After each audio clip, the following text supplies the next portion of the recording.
Hey, we're working on a Lincoln Mark VIII today. Ball joint snapped, had to be towed over. And we're going to show you how to replace it today.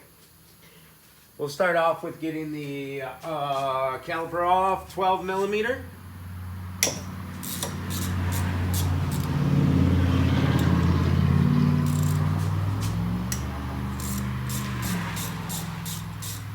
This should be quick and easy. Should be.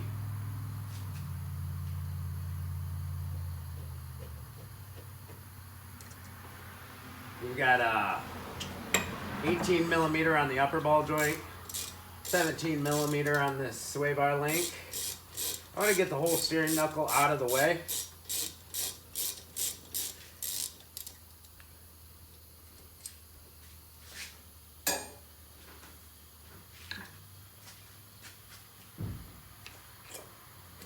This caliper is just going to fall right off. No prying or anything necessary.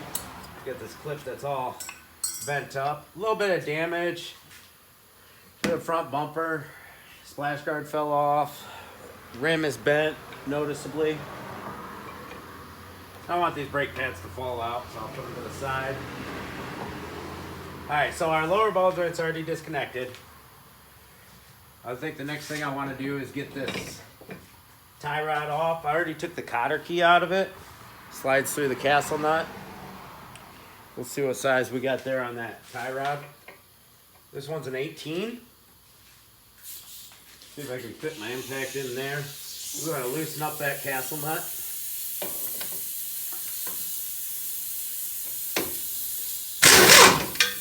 Zipped right off. That's awesome. We're going to grab a big hammer.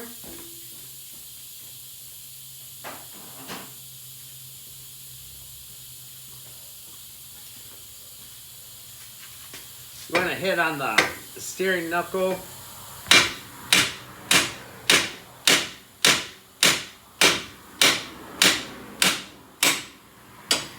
There we go, it's loose, vibrated loose. That's good. Kind of. I want to get it out of there, but I can't really. With the sway bar attached still. So we'll get that sway bar link loosened up. That 17 mil.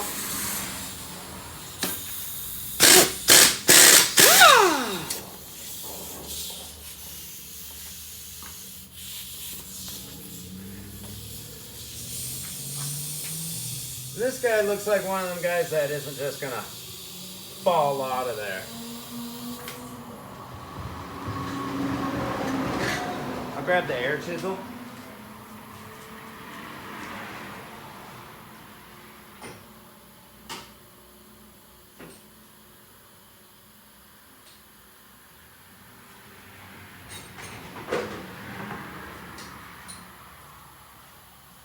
The vibrations of the air chisel should pop it out of there. They do bury it deep in the steering knuckle there, so it's easy for them to get corroded in. It's coming. Alright, so that's good news.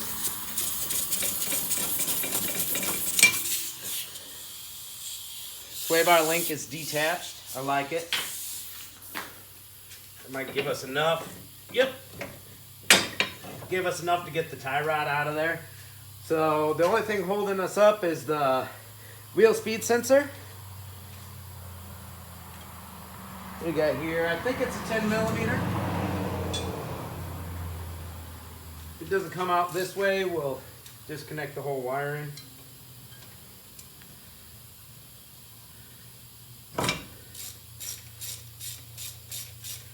There's just one 10 millimeter on the back that holds it in. We got that bolt out.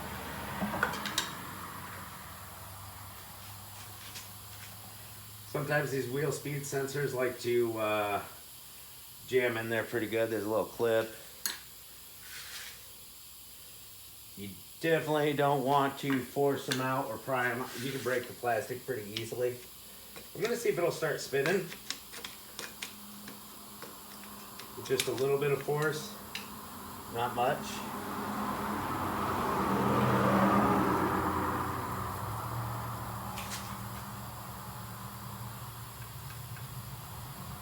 this one's in there.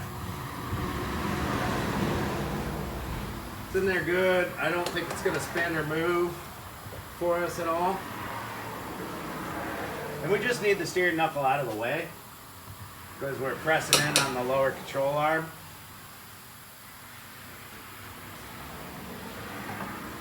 I think I'm just going to get the wire loosened. Give us a little more room.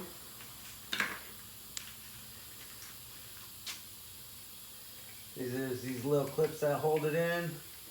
Squeeze them together and pull upwards. There's one.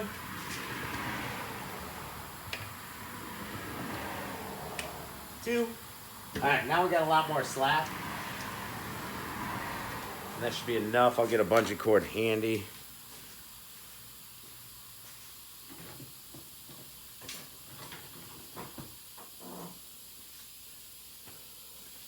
We want to get the remaining piece of this ball joint out of there. I'll try the air chisel straight down.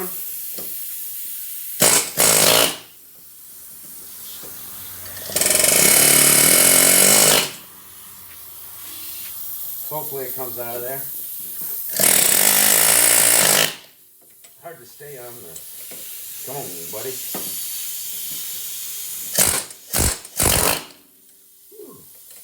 We're bouncing a lot.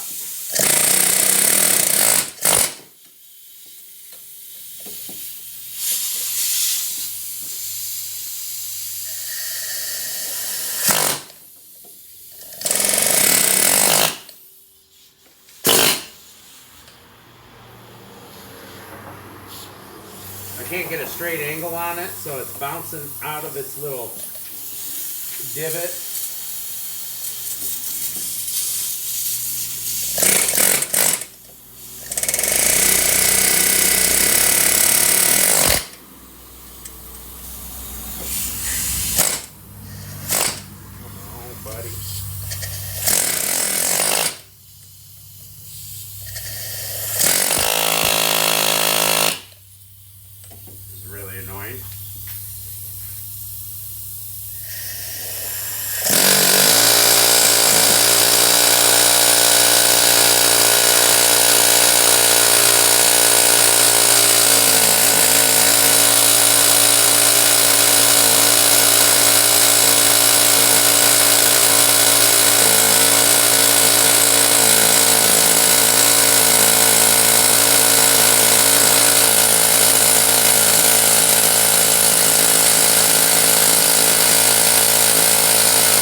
All right, that guy's jammed in there.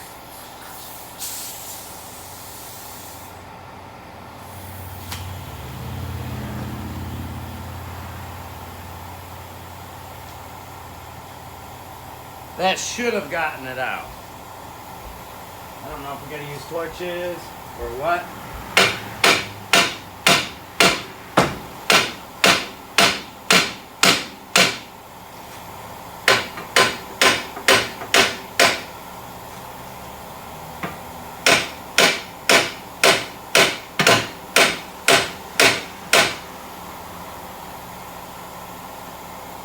That's seized in there.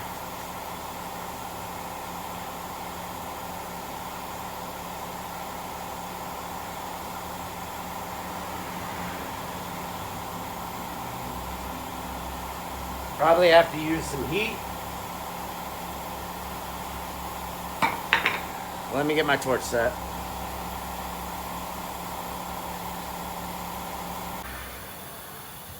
Alright, I got the rest of that ball joint out of the steering knuckle. The shaft of the ball joint goes through the steering knuckle. Was in there. Crazy good. Crazy. Alright, now we got our press set up to press out the other half of the ball joint that's in the control arm. Got my cone set up. You can rent these at almost any auto parts store. Lubricated the threads of my press. It just helps over the long run. We're going to press this guy out.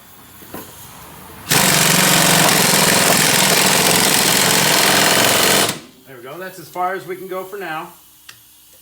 We'll loosen it back up.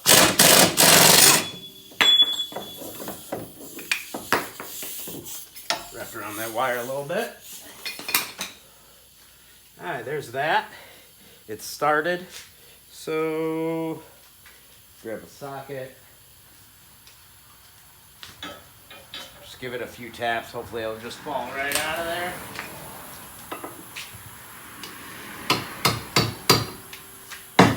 No, it won't. It won't just fall out of there. You grab another hammer.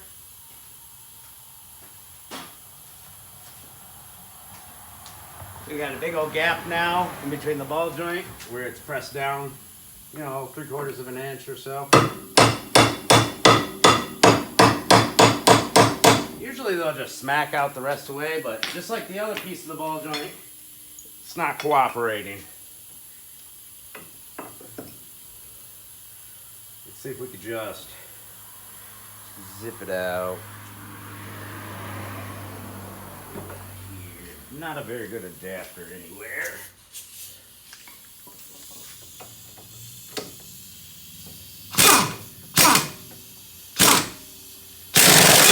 There she goes. Rest of the way.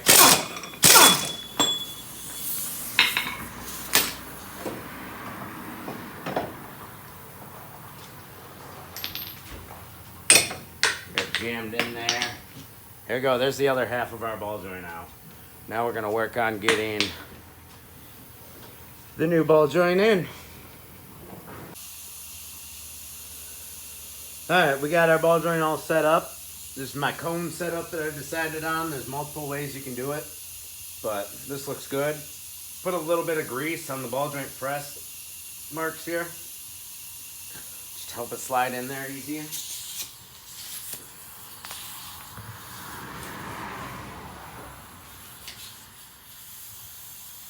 But the important thing is, while you're pressing this in, just make sure it's going in straight. It has to be going in straight.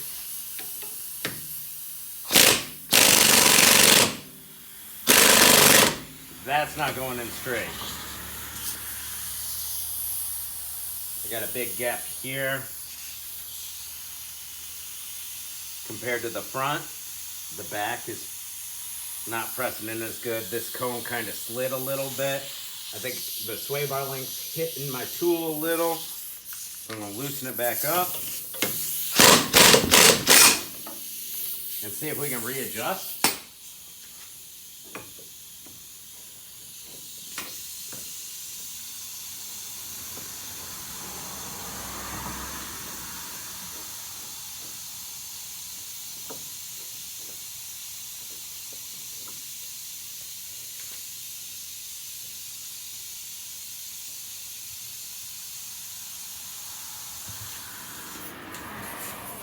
See if I can get it to straighten out a little. It's not working for me at all. It's time to re-square up.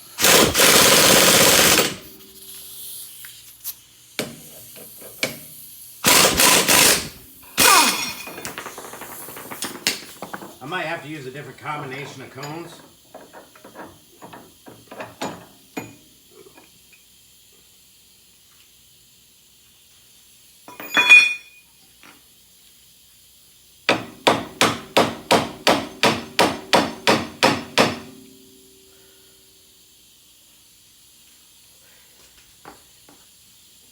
Got one cone that fits perfectly on there. That guy. That's what I want to use, but it's going to send the threads to the top, and I don't want that. It's kind of a tricky situation. I might have to bust out the adapter set or something.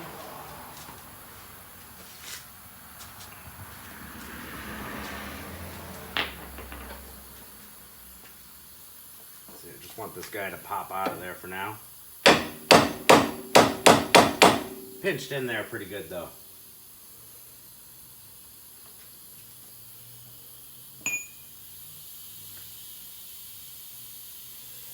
So we're going to try that cone. That guy's too big. go on the bottom. Popped right on there, but now it won't come off. That's how it goes. There we go. Get the steering knuckle out of the way a little more.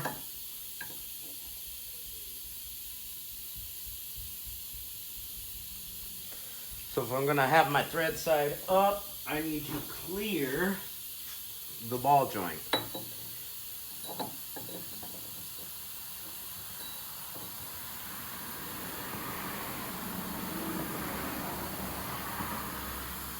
And that's not gonna give me much room.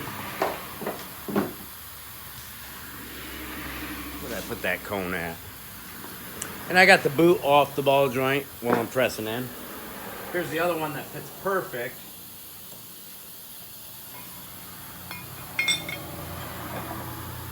And see, that's too tall for our setup. Can't do it that way. Got to get creative.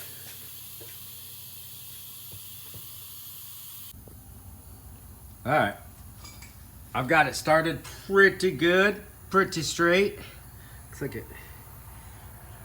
I had to use a cone that was too shallow up here. I had this C-clamp flipped around. It was too shallow, but it was enough to get it started that far because it would hit the stud of the ball joint. I got it started as far as it would. Then I switched my cones around because I got a little more room now. This is the setup I got now. So I'm gonna start pressing it. And it almost seems like the ball joint's too big for the control arm. I had to kind of like press it in a little bit, adjust my press it in a little more. This one's giving me all kinds of trouble. It's usually not like this, but I should be able to press it in the rest of the way. I mean, I was perfectly straight and it wouldn't press in straight. I kept working it back and forth a little bit. It's going in now. Got it pressed in all the way. So you got my thumbnail. Can't fit my thumbnail in between there all the way around where it's pressed in. Put the boot back on. Lift up on the steering knuckle. And we'll just fit her right on there. Let me see. There we go. I'm gonna spin a little bit. Get her straightened out. There we go. And then she slid through. Hey, we got our ball joint back on. Probably a good idea to check out the torque specs. We're gonna tighten down this nut. Put our sway bar link back through. Put a little bolt back in the sensor. Clip our little sensor wires back on. Put our tie rod in back through the steering knuckle. And put our caliper, brake pads and calipers back on. And that's how she's done. This one took extra time because it was just being such a pain to press in. Like I said, it was almost like the ball joint was too big for the control arm. You want to make sure where it's pressing in is nice and clean. It was nice and clean on this one. Should have been no problems, but I had to work it back and forth, adjust my clamps all the time. Finally went on. One of the tougher ones I've had to do in a while. That stud didn't want to come out without torches. The ball joint didn't want to press in properly, but it's finally pressed in. A little bit of damage to take care of. The rim is gouged up. I gotta bend this brake shield back to where it should be. A couple other things, you know, splash guard, get all that back together from the ball joints coming off on the road. But yep, tighten the tie rod, tighten the ball joint down, tighten the sway bar link down, tighten the caliper down, tighten the wheel speed sensor down, throw the tire back on. That ought to do it.